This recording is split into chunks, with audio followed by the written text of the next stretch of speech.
I pledge allegiance to the flag of the United States of America and to the republic for which it stands, one nation, under God, indivisible, with liberty and justice for all.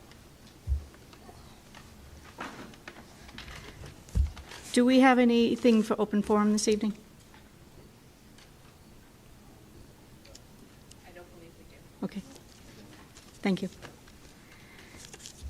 So for the consent agenda, I would like to make a motion to pull item 6 from the consent agenda. Do I have a second?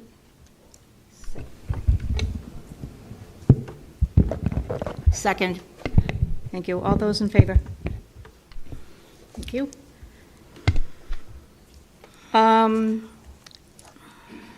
have a question, Dr. Sanchioni, on the enrollment report. Asking, we went with August at 1,757, September at 1,609. Is that accurate? Well, I don't have August in front of me right now, but I'll take your word on it that that's what August was. Mm-hmm. But as you know, August to December is when most of the transitions happen. So that's when parents are informing us either they're coming back or not coming back, transfers, just everything's being sent out to other schools. So there would be a big discrepancy between August and September. Okay, and the September data would be as of September 1? Yeah, we usually try to shoot for the first week of September. Okay. That was it. So could I get a motion to approve the consent agenda in its entirety? So moved. Second. And all those in favor? Thank you. So we'll move on to new business. Item 7A, recognize Fort Barton as a blue ribbon school. I will turn it over to you, Dr. Singh. Great, thank you, Madam Chair, and it's an honor to recognize Fort Barton. As I've communicated to you that they've been chosen. They were nominated by the Commissioner of Education and then passed the test to be recognized as a blue ribbon school, and certainly a testament to all the hard work that's going on at Fort Barton. But you know, the important thing is that what goes on at Fort Barton goes on at Ranger and goes on at Pecasset and transfers up to the middle school and the high school. So I really see this, although Fort Barton's getting the award, it's really a testament to the great work that's happening in the district across the board. But we will celebrate Fort Barton. So I want to bring up Principal Amy Donnelly Roche, have her talk to you a little bit about it. Thank you. It is a great honor, and I agree that all the work that's going on in our district is reflected in this award. We're very proud of the educators and families, and it does reflect on all the investments made, so I thank each of you for the investments made. When we were nominated by the Commissioner and then asked to apply by the U.S. Department of Ed, we highlighted 3 things in our application. So just want to make sure that you're all aware as school board members of those 3 things. One, of course, always with Blue Ribbon, is student performance. And so in the 2021 school year, which is the year for which we were nominated, our students at Fort Barton performed highest in the state in English language arts. And so that was the highest percentage of students meeting or exceeding the state standards for English language arts at the elementary level.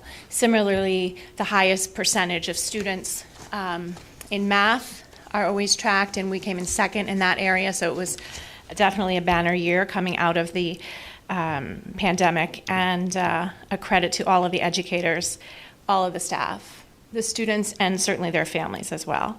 The other thing we highlighted in our application was our community service. Fort Barton is a kindness certified school, and we have a morning meeting each day. We also have a really well-structured recess time where we practice and explicitly teach kindness and empathy, and we highlighted that in our application. Our students do engage in and are supported to do a lot of community service.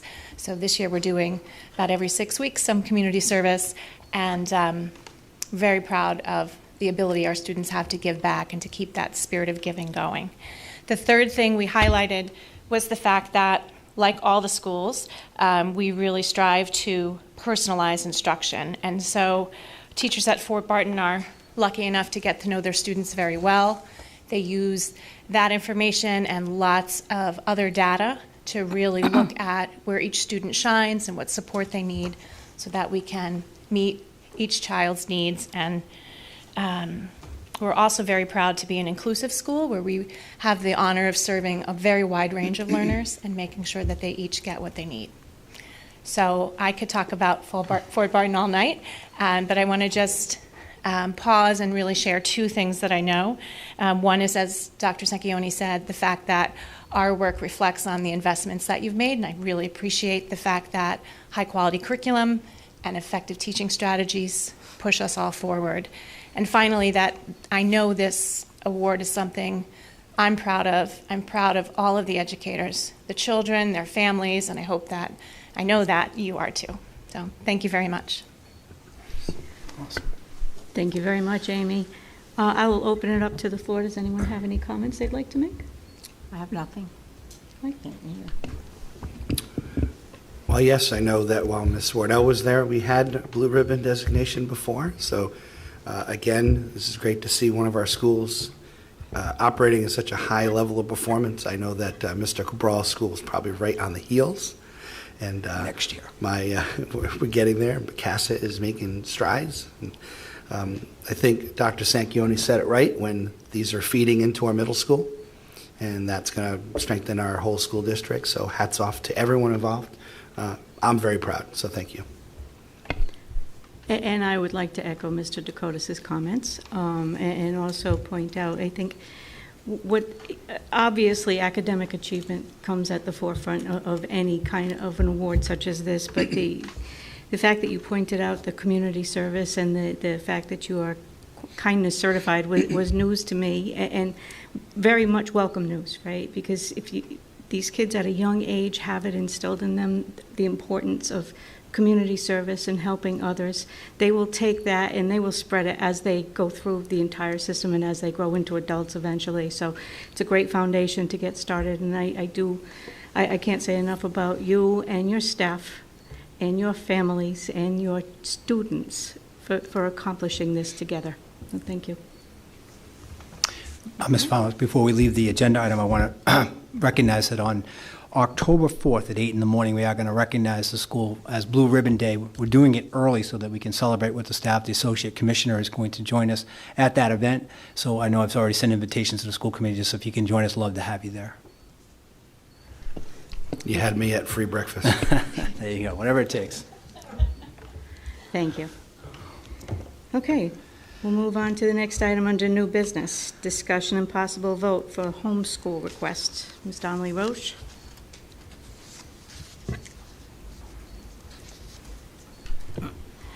Thank you. As you know, each year we present to you the list of families, or students, I should say, whose families have chosen home instruction. So you do have that list, and seeking your approval so we can send each family the letter of approval that is required by state law.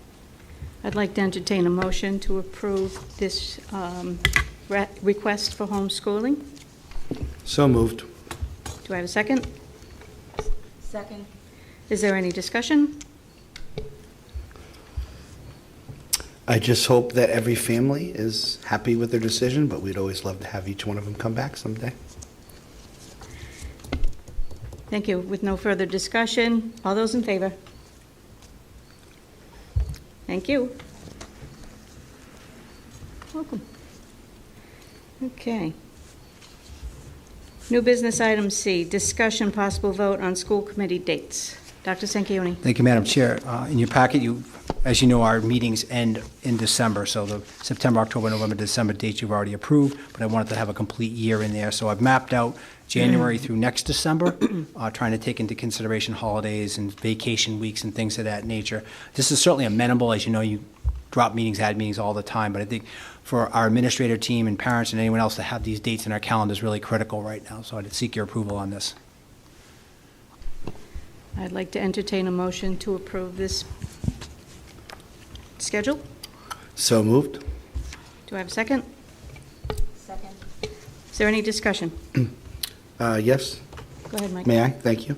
I would like to see how everyone feels about taking Valentine's Day, February 14th, and kicking it back a week till the 7th.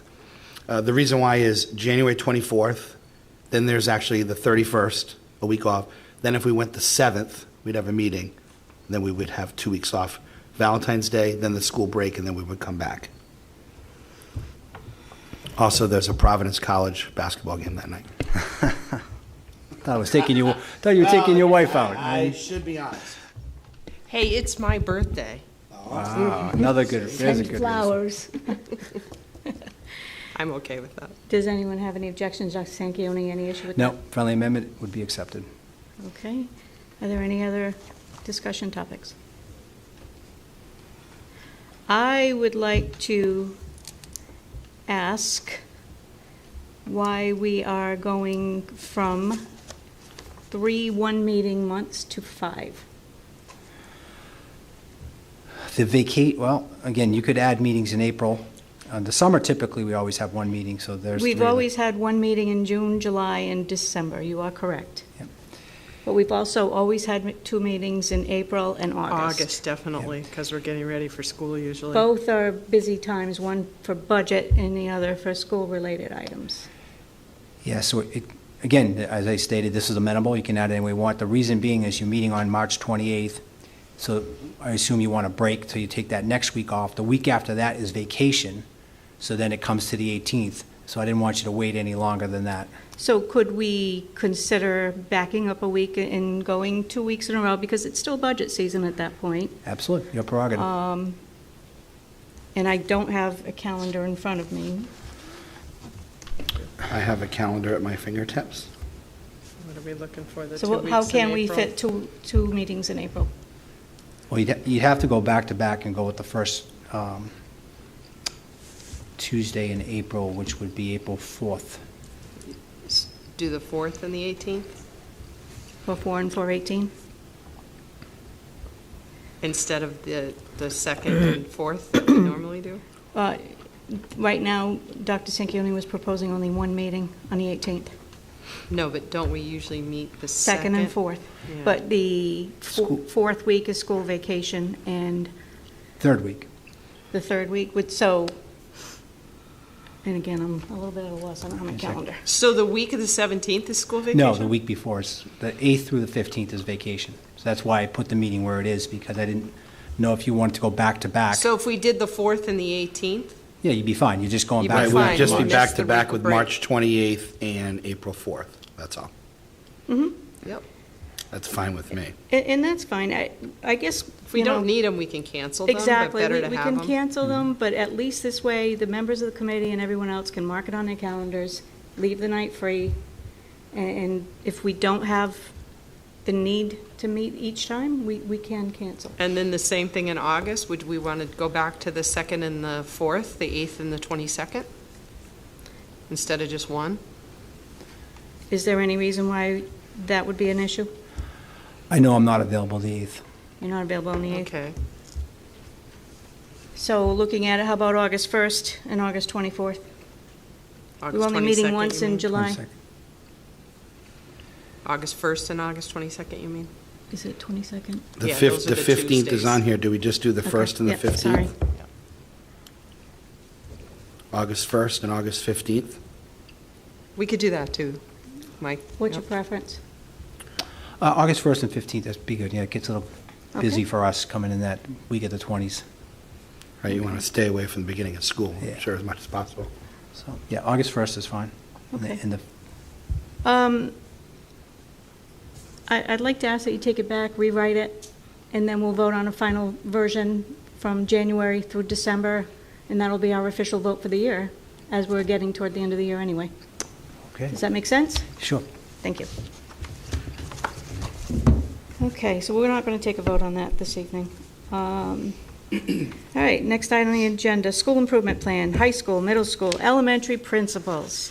I will toss it over to you, Dr. Great, Singh. thank you, Madam Chair. Yeah, one of the best nights of the year for school So committees nice to have because you. we have the ability, again, to show you that alignment that the district has. You saw the district goals. You're going to be seeing the strategic plan and how our principals then write their school improvement plans and get their teachers to write their goals in alignment with the school improvement plans, which allows us to really align the district, as you hear me say over and over. So the bat in order tonight is the high school, middle school, and then the elementary school. So Principal Craven?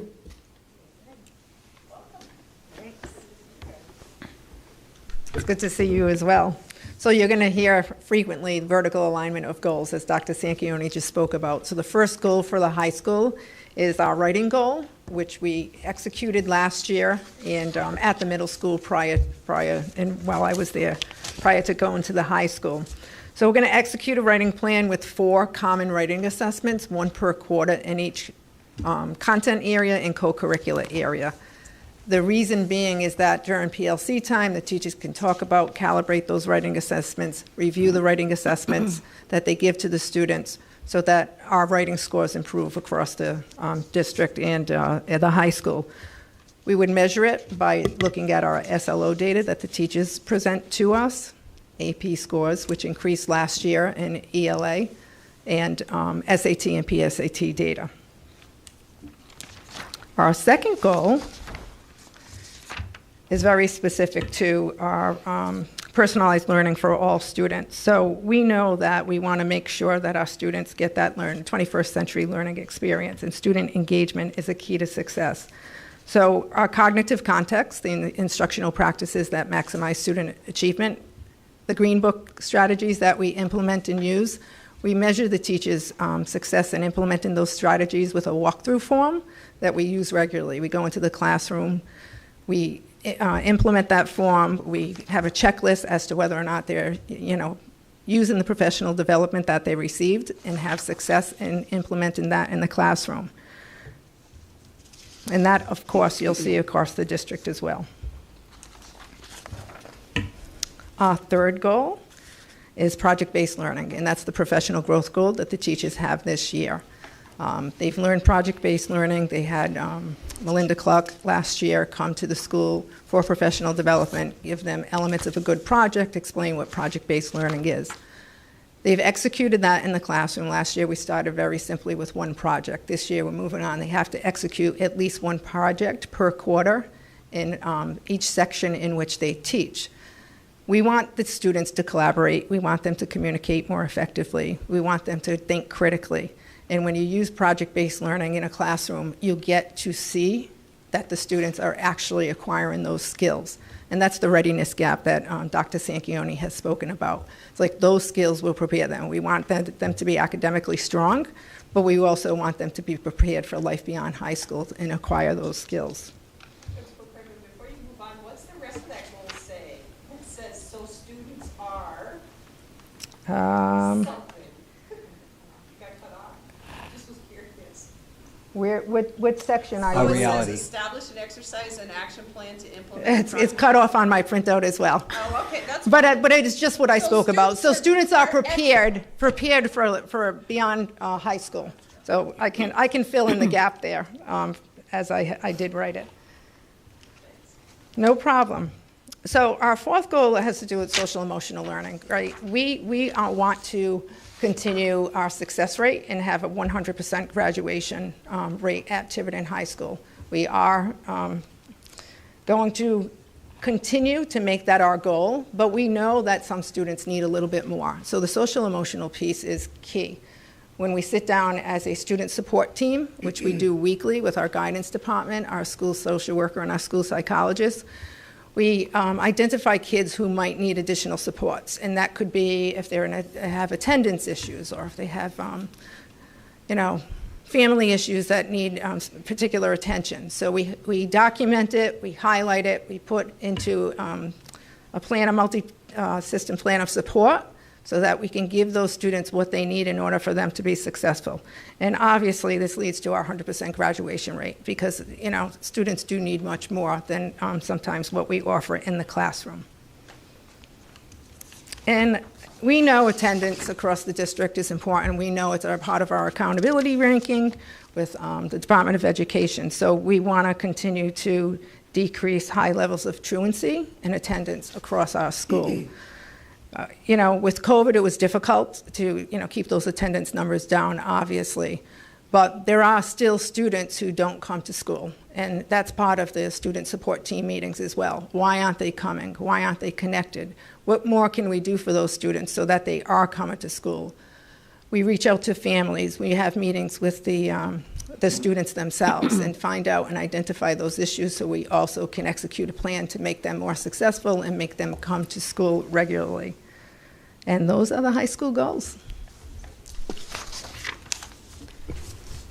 Mrs. Farmer. Thank you, Mrs. Creighton. You're welcome. I will open up the floor to questions by members of the committee. I'll go. How often do you just internally do you do these touch points that you're measuring the effectiveness? So how often are you looking at the Aspen data? How often are you I'm not 100% graduation rate, I guess that's hard, but like how often are you sort of meeting as a team and looking at these measurements to see? Yeah, the student support team meetings are weekly, but obviously I meet daily with Mrs. Bolduc if it's an attendance issue, if it's a discipline issue. The PLC meetings that we have with teachers, they meet 3 times in a 6-day rotation. During those times, if we have to identify a student need or if the student is not having success, we can work during those meetings to find out what those issues are and then bring it to the student support team to put a plan in place.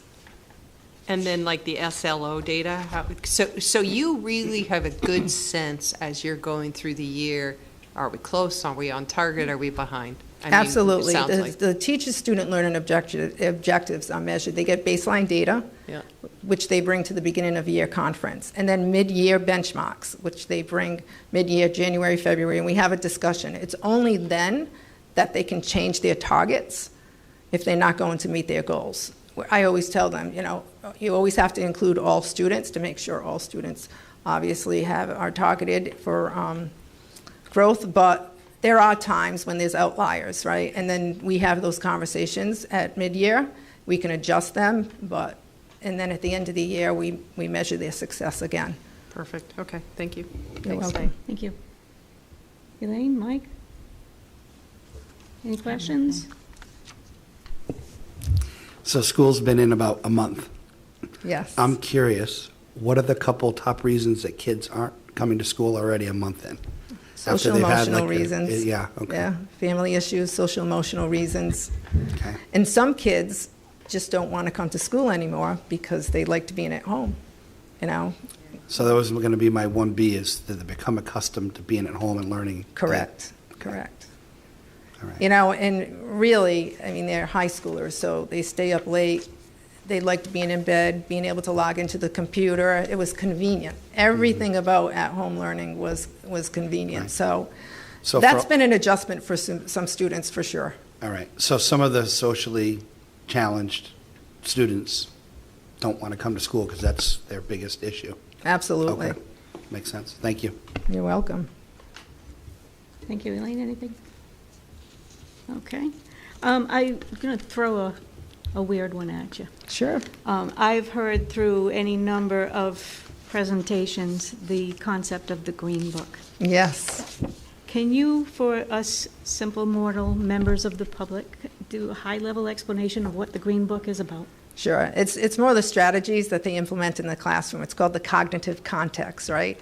Bell to bell, what happens during instruction? When you walk into that classroom, you should see the lesson being activated by the teacher.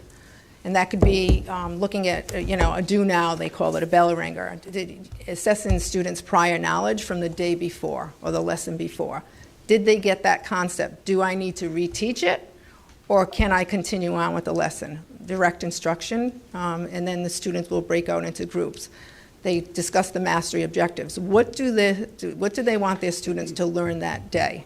And that's tied into the essential question, which is the big picture, right? At the end of the unit of instruction, will they meet that goal? There's always a summarizer at the end of the lesson so that they can see if the students actually received the information and were able to retain it for that day. And that could be, it's called an exit ticket. They can walk out the door. It can be a Google form that they submit to the teacher. It could be something I learned that day or something I'm struggling with on a Post-it note that they leave on their desk and the teacher collects. So the elements of the cognitive context just increase the instruction from beginning to end, and embedded in that are formative assessments along the way. So does does the teacher know whether or not they've been successful during that lesson? And the information that they receive will help them understand and know whether or not the students are successful Is or the have book retained. actually green? Is that where It's the green. name comes from? Okay. It's green. We're And it pretty is aligned. simple. It's like, yeah, It is aligned the with most the obvious answer sometimes. right. The instructional practices that maximize student achievement is aligned with the RIDE evaluation model. That's what it was based off of. So, I mean, Dr. Sanchioni brilliantly comes in and obviously knows that what good instruction looks like. And so we have been working on it. We started very simply with them implementing 2 strategies in their instruction, right? That was year 1. Didn't want to make it so overwhelming. We really wanted the teachers to dig into the Green Book and look at the strategies and practice them. And then we moved on to 4 strategies, and now we're at 6 or more strategies that they implement in their instruction. And I know Mr. Farley can attest to the fact that he sees it regularly in the classroom, and it has transformed instruction. It really has. The students know what to expect. An agenda is reviewed at the beginning of class, and everyone wants to know what they're going to learn that day. And it's just an organizational tool that helps the teacher. It certainly sounds that way. Right. And I will also say, Madam Chair, if I could add to that answer. Momentarily, we'll show you the 9 strategies of the cognitive context. While we're waiting for that to come up on the screen, we've trained the entire staff, K-12, on these strategies. They're research-based strategies that make a difference. The reason it's called Green Book is the title of the book is rather lengthy. Right. So we call it affectionately that. But then what you've seen, again, I want to come back to this alignment. You've seen it in the district goals. You've seen it in the school improvement plan goals. It's in the teachers' SLOs. And then our staff here, our 5 principals, have a walkthrough form, which means it's not evaluative. It's when they walk through a classroom, and if they see it, they commend the teacher for it, or if they see the opportunity where a strategy could have been employed, they sort of give a friendly reminder. So it's in front of our teachers at all the times, because again, we know it makes a difference. And then because the training, in essence, we've finished it, we're on to new things. This year, we're offering a course for all of our new teachers. And it's a mandatory course that says, you're going to learn these strategies too, because that's how important it is for our students. And so they're all being trained this year, and Principal Latoli and Principal Craven are teaching that course.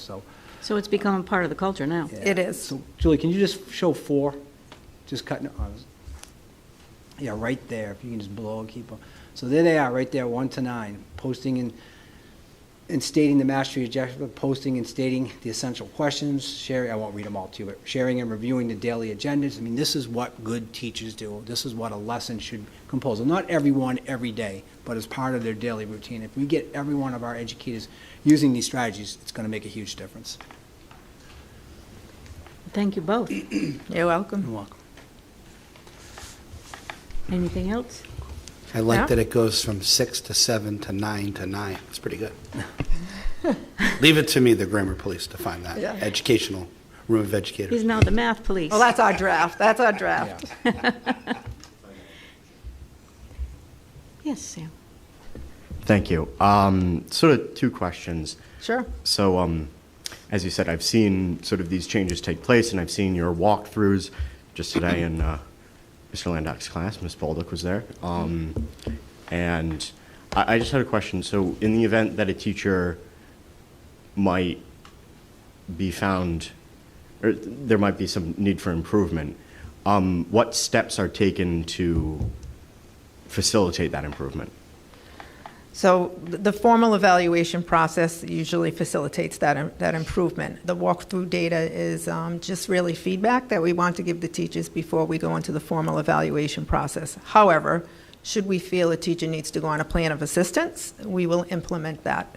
And that's based on their formal evaluation, conversations with the teacher, some walkthrough data if we don't see them improving at all after significant feedback has been provided to them. So there are multiple steps. Mm-hmm.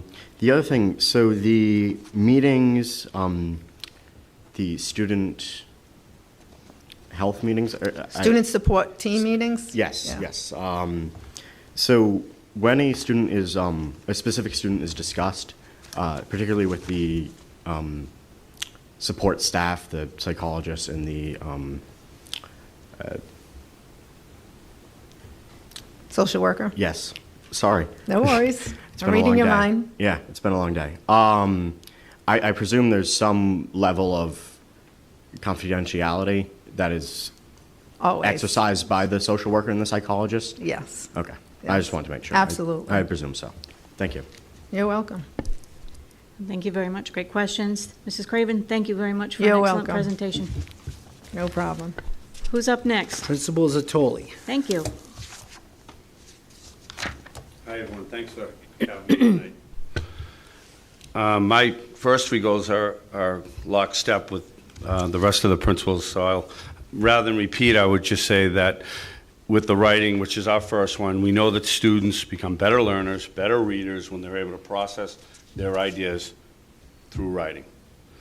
The other outcome that I would say is we want our students, when they leave Tiverton, to use those communicative skills in the workforce. How do we get there? Things that Mrs. Craven said. We work in professional learning communities. We write goals together. We do collaborative scoring so that Dr. Sanchioni, if he's a math teacher and I'm a math teacher, he's not an easy grader, but the level is at the same place, so that's where that collaborative scoring comes in. Clearly, reading and writing is one of the most important things we do, and we're doing that across the curriculum, non-negotiable. Our second one is the Green Book strategies. That's how we set the stage for learning across the district. I'll just give you an idea rather than repeat, just a couple of examples. We want our students to come in. We want our teachers to post the objective. We want that objective to be measurable. We also want it to be high on the Bloom's taxonomy. For example, do we want our students to just be able to recall the causes of the Civil War, or do we want them to analyze? And we're going to say that at the beginning of the class. These are our rules, our structures, our routines. So kids come in every day and they know what they're getting at. It starts with a warm-up. Technical name is like a formative assessment for that. I read just recently, and I'll give you an example of a formative assessment or checking along the way. A math teacher in the middle of the class, they're working on a certain skill. All the students have the little whiteboards in front of them. Give them a little problem, something to work on. We say, okay, hold it up for me. So right then and there, I'm scanning that classroom. I know who's with me, who isn't. I read just recently, and I can tell you as a teacher, I hate to say it, in the 80s and 90s, we didn't do those kind of things.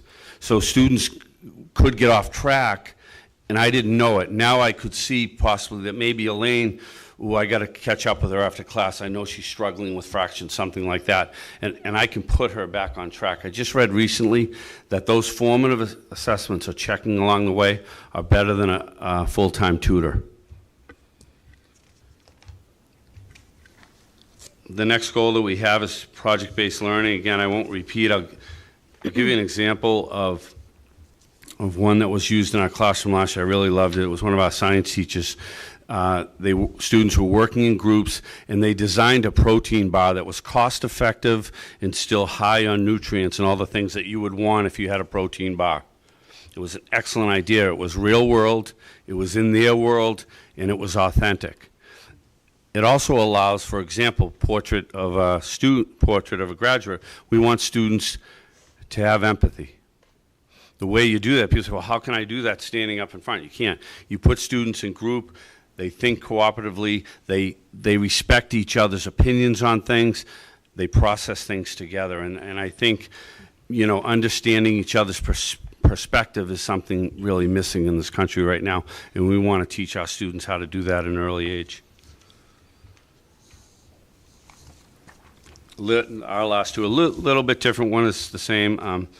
Last year we put a full-blown RTI model in with a win block. We stole a couple minutes from every period. For example, when grade 5 is at lunch, grade 6 is in a win block. And we run the gamut of everything of help there by using data. It's not all guesswork. Who needs some support in math? Who needs some support in reading? Who are some students that we can enrich? The music teacher can take maybe his 10 best string musicians who don't need any academic support, but he can build their strengths. We challenge during that period. We have a silent reading block built in, and one day for kids to just catch up on their work. So we run the gamut. There's also, as And that sort of ties into the attendance. It's also a chance for our guidance counselor, our social worker, our psychologist to meet with small groups during that time for children who need support there. And that's happening really beautifully right now, frankly. Our last one, similar to Sue's, was an attendance. I think you remember last year we talked about the number of kids out. This country has a national epidemic of anxious kids right now. I've never seen so many anxious kids in the last 10 years in my whole career. We did hire 2 teachers to run a bridge room. Actually, Elaine, thank you for giving us that room to use. It's working beautifully. We just looked at the data through Aspen, who was missing, who had been out during the pandemic. And as we know, it was a tough adjustment for children, and they are getting those kids back. All the ones that were out last year, Dr. Sanchioni and I met with some parents. Those children are doing beautifully right now, and they, instead of just maybe me going to the house or the resource officer, we have a little place where we know students, just get to school. Let's start with a 3-hour day. Let's go to the classes you like, with full support from a lead teacher and a guidance counselor in that room, and it's working beautifully. But the attendance is a challenge. I'm not going to kid you about that. Thank you very much. Thank you. I will open the floor to questions. I'll start with Mike this time. How's the transition going to using lockers at the middle school? Good. Fine, actually. Good. Less bulk work in the bags. Some kids are still carrying their bags, but they have that option to kind of do both if they want to. I've heard nothing. No news is good news on those. And they're switching classes a lot more now, so that's Oh, yeah. feel like they're more. No restraints. The feedback I get is they feel like they're in this new world. It's kind of cool. They're seeing more people, more kids, right? Yeah. And the other little sidebar to designing that wind block opposite of lunch, Diane and the CAF was gracious to do 4 lunch periods. So now our lunches are small. Kids don't feel like they're being rushed through. There's no plexiglass. We were jammed up a lot, and it just makes life easier for the kids. A nice, peaceful lunch. Thank you. Thank you. Deb? Not really a question, but I want to thank you for some of the examples you gave, because one of the things I had written down is, I know we have a reading goal, but what about math and science? And I think you gave a really good examples for each of those things. Well, it doesn't say math goal, science goal, how those are incorporating improvements in those 2 areas. So that was very helpful. Thank you. You're welcome. Good point. Elaine? Anything? Okay.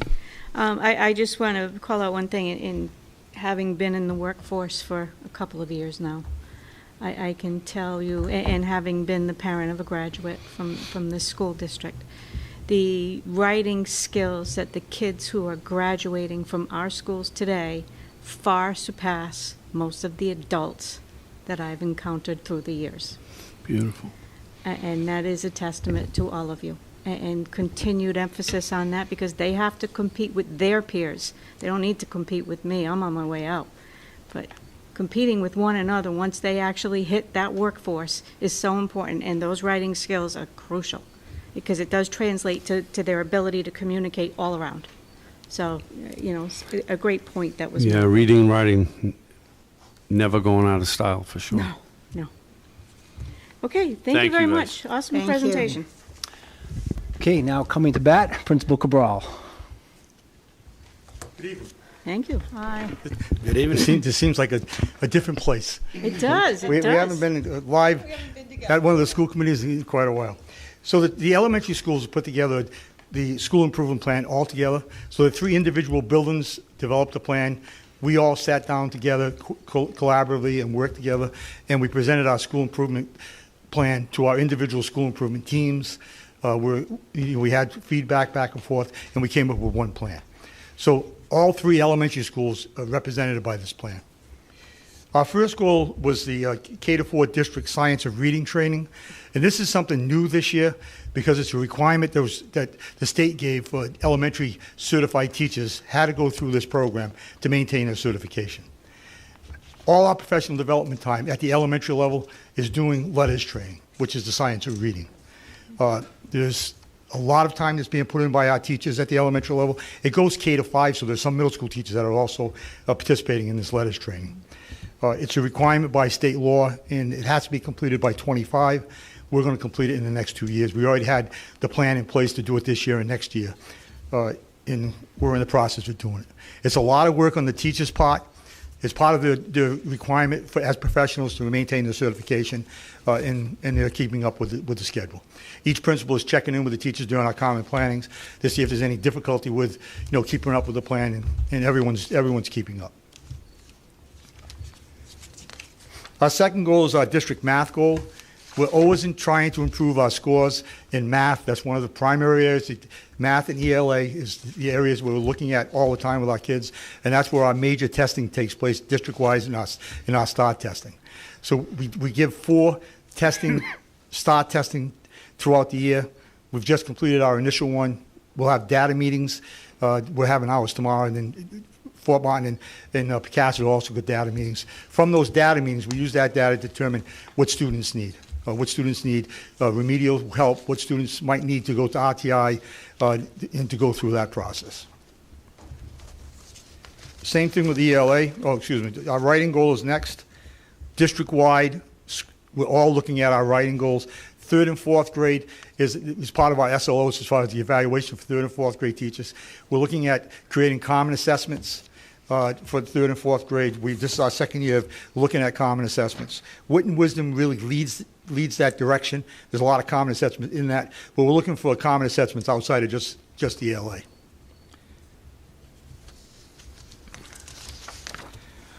Our 4th goal is our technology goal, which we've had some training in. We want to make sure that we keep up with that training. A lot of times the teachers are doing this work on their own. They're coming up with different areas of how they can implement or improve their instruction using technology within the classroom. And we're just providing assistance with that.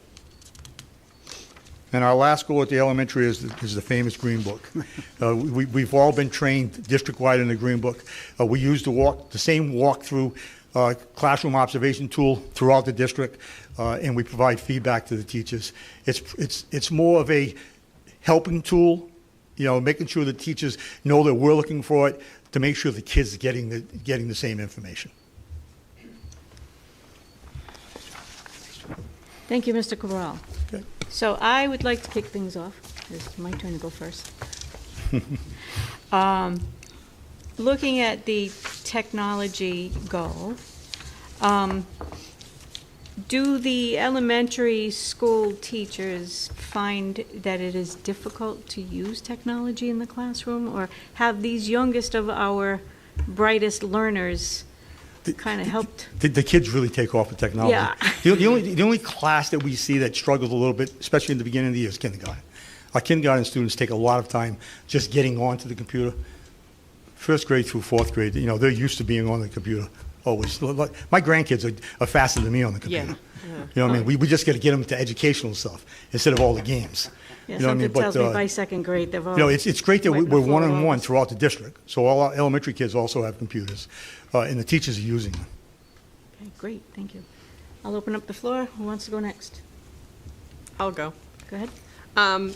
Explain letters to me. Okay, so the letters training is the language essentials for teachers of reading and spelling. So they're really going back into the... Yeah, so what's new about this versus what we've done in the past? Well, there's number one, some teachers haven't been through this new instruction or new strategies, so it's bringing everybody to the same base. Okay. So it's a review of what's really essential for kids to be successful in their reading and their spelling.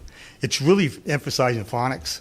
Oh, okay. All right, so there's a lot of emphasis on phonics, and it's taking everybody so we're all on the same baseline. Okay. Some people, the elementary teachers, remember, a jack of all trades. Yeah. We're trying to get more training in the letters, which is the reading and the spelling, to make sure the students are getting what they need in those areas. Okay, all right. Great, thank you. Thank you. Anyone else? Go ahead, Glenn. I love your tie. That's all I wanted to Oh, say. thank you. I haven't worn a tie in 3 years, so Yeah. see someone with a tie. Dr. Sanchioni makes us Yeah, wear you get the ties. tie. But I like your tie. Part of the dress code. My. He doesn't. I just said. He does. Yeah, right. That's right. I have a walkthrough form for that, too. All right. Well, thank you very much for another excellent presentation. Thank you to the 5 of you for giving us such a great in-depth look at how you're going to meet these goals this year, and best of luck. Okay, thank you. Thank you. Thank you. Good evening, Dr. Larkin. We just wrapped up item 7D. Okay. If you don't mind carrying on, I've still got to orient myself. No, go ahead. Thank go you. ahead.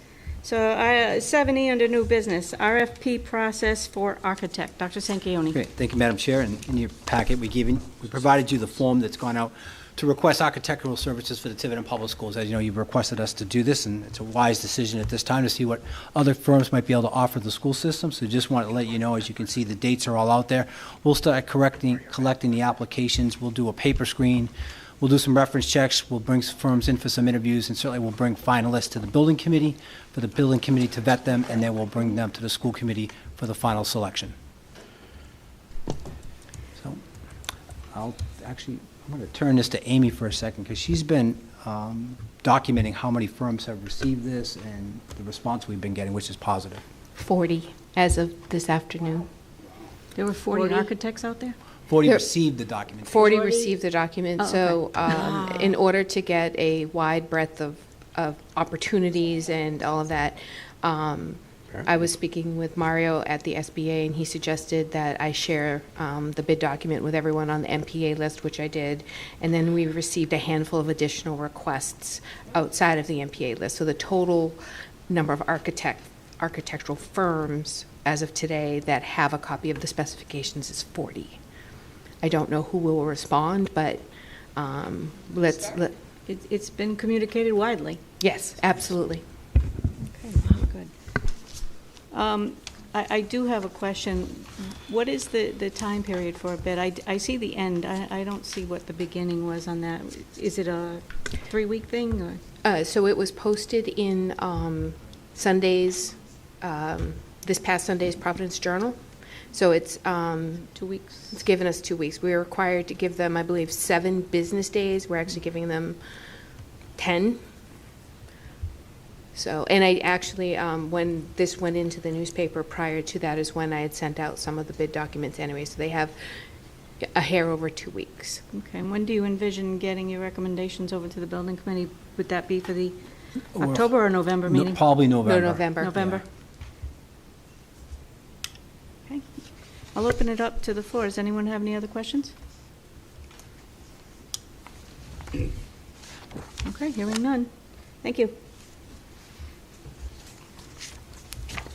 Okay, item 7F, North Point Industrial Park. Again, Dr. Sanchioni. Okay, this is more informational. Yeah, I was going to say, could I just quick, Dr. Sure. Sanchioni, because I know I put this on. And that's exactly what it is. It's just informational, because I know you had shared with the board information, and I thought, well, what a good opportunity for you to just share it with the public, sort of, everyone knows, you know, something is going over there, so that is why I had asked to have it on, just for just that reason, just so we're all sort of aware of what's going on. Thank you. Well, so you have 2 documents in your packet that shows the pictures where 5 buildings are going to be added to the Tiverton Industrial Park. The Northport organization who's building them just came in to say we want to be good neighbors. They really are not impacting our school district in any way. The access and entrance points are off 24. They really never get close to our schools.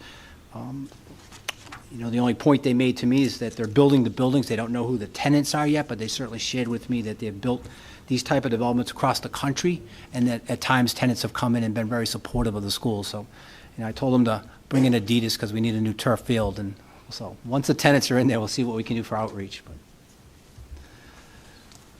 But So are they actually building an exit off 24 for access? yeah, if you look on I'm the not quite. one of the maps, there's Yeah. going to be an entrance exit off of 24 into their Progress Way there. That's the existing exit, Yeah. I think. Oh, yeah, it is. You're right. Because then Longplex. Okay. So I see where you're- okay. So, just looking at this, so you've confirmed a question I did have was, will there be access via Brayton Road? And the answer is no. Are there any, and certainly it's going to impact the neighbors on North Christopher Avenue. They're going to lose their woods from the looks of this. Are there any concerns that we do or should perhaps contemplate over security with having all of this activity happening so close to our schools? I don't think there's any additional security. The closest school is Ranger, and as you know, Ranger's a new and very secure school across the board. So, I think we're in a good place. I think this is obviously going to be a boon for the town regarding business and taxes and potential people who can help out the schools. But Yep. Okay, I don't have any other questions. Anyone else? So I just curious, who reached out to you? I think this is North Point. I think this was great that they used the opportunity to meet with the schools, understanding that we're right there, just to make sure that there were no concerns. Who did? so the developer, North Point. That's terrific. Good on them, because Yeah. I mean that upfront communication, just to make sure that we understood. I'm very happy about Yeah, that. they're real pros. They do this across the country. Their client list is impressive, and so they know what they're doing, and they're probably one of Yeah, their very steps. proactive. That's good. Thank you. Where are they from? Midwest. I won't remember the state, but it's Midwest. You're always polite out Did there. I hear Chicago area? Yeah, you might be right. When That's they Midwest, presented- so. Yeah. I may be wrong. I don't. Okay, Midwesterners are always very polite. they are. Just ask Deb. Oh, mine's all worn off. I'm a New Englander now. Okay, any other questions, discussion on that one? Okay, hearing none, we'll move on to item G, enrollment forecast for new development. Dr. Sanchioni.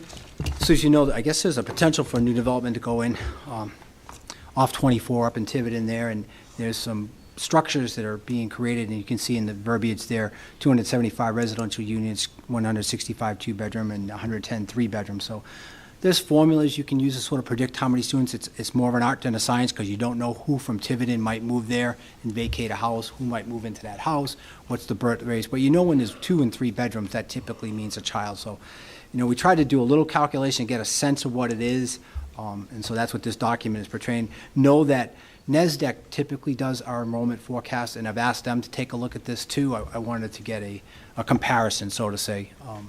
So certainly, once I have that one, I can kind of compare these two and really get a better understanding. But this is an entry-level look at what potentially could be coming. Is this information you've passed along to the planning board? Planning board, with that caveat that this is, the Well, best certainly, thinking. an estimate's just that, an estimate, right? But according to this, we could be looking at anywhere between 110 and 365 new students. I think it behooves all of us to keep a close watch on the ongoing debate and presentation over this development to the town at the planning board level right now, so Excellent. just kind of keep an eye on it. It's been percolating for years. Seems to be getting a lot more traction at this point. Yes, Mr. Cabral. Just a comment. As far as we start talking about development and bringing students in, the elementary schools are just about a capacity. Each one of our schools has got one classroom. Right, and right now we're using that for another purpose. But all 3 elementary schools have got one classroom. So that would be a max 90. What is it? 30 per? How many is it? 90? Per And that's if they're all in one grade. One grade. See, Well, the yeah. problem is that as District-wide. the population comes in, there could be 10 first graders, 15 True. second graders. So then you're going to be pushing our numbers over caps, and we're going to be looking for additional rooms. Okay. And from what I see, the only place we're going to be able to put an addition on is Ranger, because I don't think we're going to want to go up in Picasso. We're not going to want to go up in Fort Barton for the expense. So you're talking, a big expense, and you're talking about redistricting the whole town. Do you have the bubbles that you used to have? You know how we used to have bubble Yeah, classes where it's like, all right. Presently, we don't. We don't. So that's the one classroom that's empty was always our bubble classroom. Right. So, we had a bubble classroom. Ranger had a few, and so did Fort Barton and Pecasset have a few bubble classes. Because you could always kind of like, well, they'll move up eventually, but you don't have that We don't now. have that right now.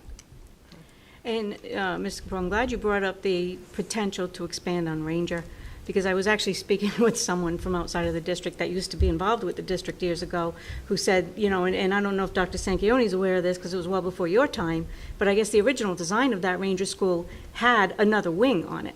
Yeah. Yes. That was news to me. Right. Yeah, we have the remember, drawings of that. You have the drawings. The original plan was going to be the multiplex. That was going to be a large elementary school, which the town voted down. I was here to vote for that. Right. So the town voted down and wanted to maintain their district schools, and that's where we got the three bonds we went through for the 3 elementary schools. But they all, as I recall, to your point, they shrunk a little bit. They did. Yeah, right, and especially as we started building them, then they even shrunk a little more. The Yes, I classrooms remember became a that. little smaller, and as the money became the issue. Right. Yep. No, all great points, and I'm sure it'll be Thanks, the Manny. source of further discussion.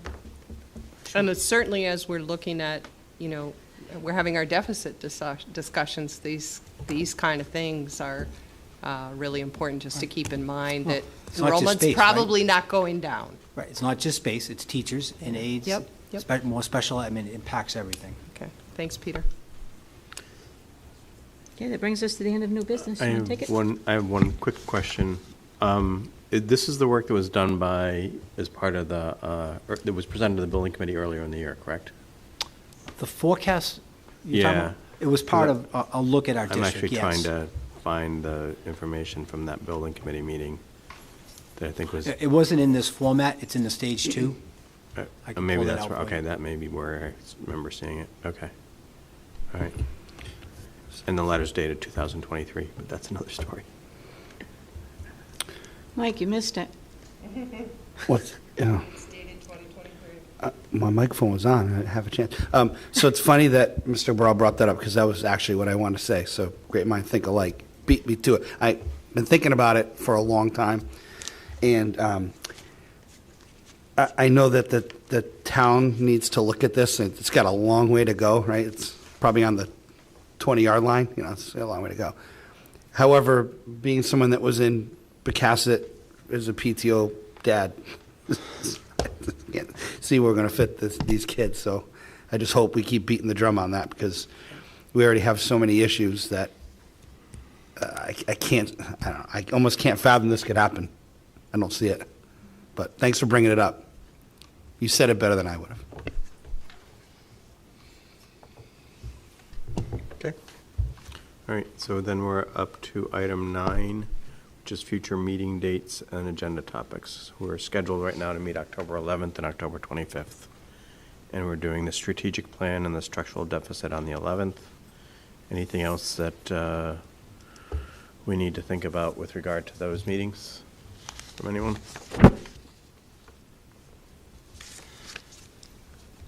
On the 25th, you'll have the administrators present their goals, so Ms. Roderick, Ms. Krager, Ms. Delcourt, and our new tech director, Mr. Andrade. So that will be on the 25th. Okay. All right, in that case, I'm going to ask for motion to move into executive session. So moved. Under, I have to cite the statute, technically.